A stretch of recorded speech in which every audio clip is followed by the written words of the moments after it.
Did you know that Napoleon wasn't born into royalty? In fact, he was just a nobody from a poor family in Corsica. But somehow this guy became one of the most powerful and famous people in history. So how did Napoleon become so powerful? Well, let me tell you. Napoleon was born in 1769 to a middle-class family in the French island of Corsica. His father wasn't even that well off, working as a notary, which basically means he was like a lawyer for rich people. So Napoleon wasn't exactly born with a silver spoon in his mouth.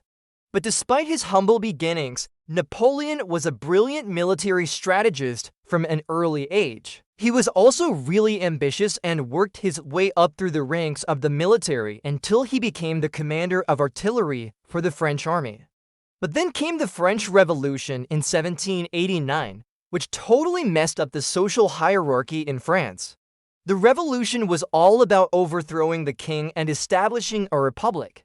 And at first, Napoleon didn't really get involved. He was actually against the whole thing because he was a loyal soldier of the French monarchy. However, after the king was beheaded in 1793, Napoleon realized that the monarchy was no longer a viable option. So he switched sides and joined the revolutionaries. And this is where Napoleon really made a name for himself. He was sent to Italy to put down a rebellion, but instead of doing that, he conquered northern Italy for the French Republic. This was a huge deal because it showed that the French Republic was strong, and it also made Napoleon really popular.